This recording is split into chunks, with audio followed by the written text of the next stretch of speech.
नमस्कार दर्शक बंधु, जय श्री जगन्नाथ। आपण सभी को तुम चरण कमले यूट्यूब चैनल को अनेक अनेक स्वागत। पवित्र चैत्र मंगलवार पूजा बा चैती मंगला ओषा बा पंथी ओषा बा पंथी पूजा माँ मंगलांकर उद्देश्य समर्पित अनेक पूजा व्रत मध्यरु ओडिशार पारंपरिक गोटे ओषा होची चैती मंगल ओषा। चैत्र मासर प्रत्येक मंगलवार मानकरे सेही सर्वमंगलमयी माँ मंगला को स्मरण करी पंथेई खोला जाई माँ मंगलांकर पूजा करा जाइथिबारु एहार अन्य नाम होचे पंथेई पूजा बा पंथेई ओषा।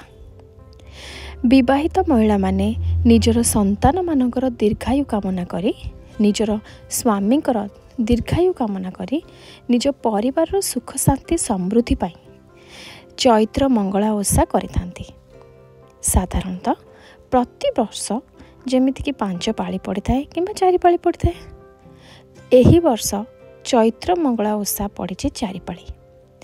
प्रथम पाळिटी होची आसंता 18 तारिख रे, द्वितीय पाळिटी पड़ी मार्च 24 तारिख रे, तृतीय पाळिटी पड़ुची एप्रिल 1 तारिख रे एवं शेष पाळी बा चतुर्थ पाळी पड़ुची एप्रिल 8 तारिख रे।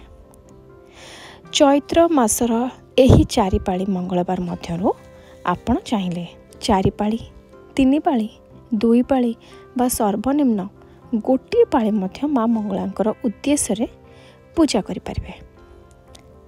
तेबे सर्वनिम्न 3 पाଳି चैती मंगला ओषा करबा को चेष्टा करिवे। प्रत्येक चैत्र मंगलवार मानकरे सेही सर्वमंगलदायिनी माँ मंगलांकर उद्देश्य रे पंथी पूजा करा जाए। चैती मंगला ओषार विशेषत्व होची गाँ दांड मानकरे पंथेई खोला जाइଥାଏ। वर्तमान सहर मानकरे मध्य घर सम्मुख भागरे रास्ता उपरे गोटे गोलाकार बा 4 कोण विशिष्ट पंथेई खोला जाइछ। पंथेई अर्थात माटी की खोली की गोलाकार बा 4 कोण विशिष्ट पंथेई को कटा जाइଥାଏ एवं भल भावरे हळदी पानी पकई ताकू धुआ जाइଥାଏ।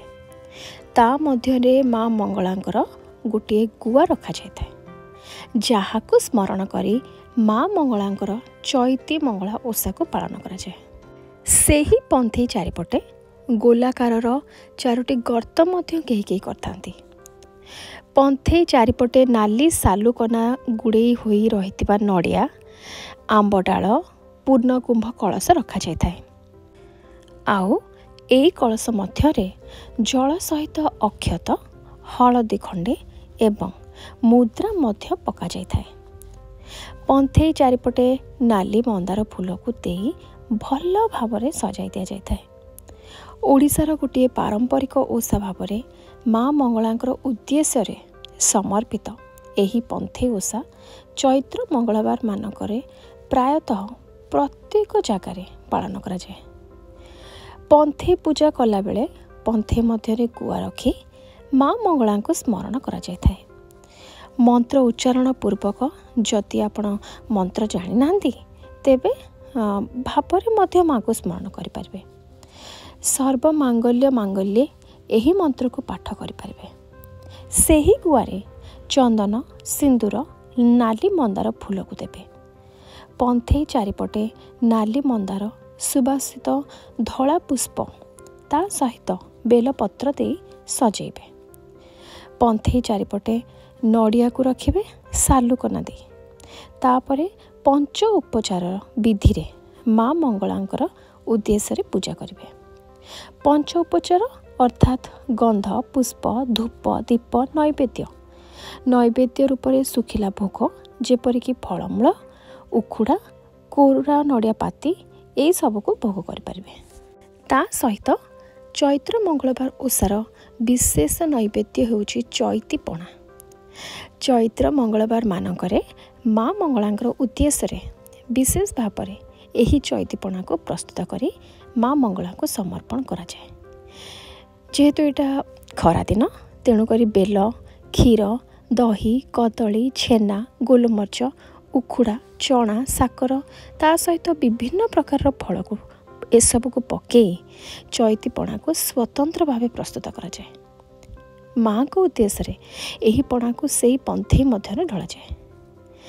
विश्वास करा जाए पणा पाई माँ मंगला अत्यंत प्रीत होता कारण माँ को अत्यंत प्रिय होची एही चैती पणा। बही पढ़ा सरिबा परे प्रथमे माँ को आरती करा जाए। धूप दीप कर्पूर झुणारे माँ को आरती कर सारिबा परे माँ को वंदापना करा जाए। वंदापना सरिबा परे माँ को पणा दिया जाए। पंथई रे पणा दबा परे टिके दूर रे एक खली रे बा कदली पत्र रे मध्य पणा दिया जाए थाए। माँ को प्रसाद रे सभींकर लालसा थाए। सेथिपाई अन्य जो सब चंडी चामुंडा रही तांको उद्देश्य रे एठी पणा भोग दिया जाए थाए। भोग लगी हेबार किछि समय परे समस्ते जो माने सेठारे उपस्थित थांती से माने प्रसाद पाई थांती। प्रथमे पंचामृत पाई थांती तापरे एही पणा को पाई थांती। एही पूजा धूप समय होता है अर्थात खरा बेले ही इस पूजाटी को पालन करा जाय थाए। पूजा सरिबा सांगे सांगे आपण गुआ को उठेबे नाही। किछि समय सेठारे रहिबाकू देबे। किछि समय परे आपण माँ को उठे अर्थात गुआ नड़िया जहाँ भी आप रखिथे से सब को उठाई निजर ठाकुर घर को आणबे। आउ प्रत्येक दिन पूजा करने समय रे सही गुआ को मध्य पूजा करेंगे। जेहेतु 4 पाଳି वर्ष ओषा पड़ुछि तेणु 3 पाଳି सरिबा परे चतुर्थ पाଳି रे गेटे अटकाली भोग लगी होता है।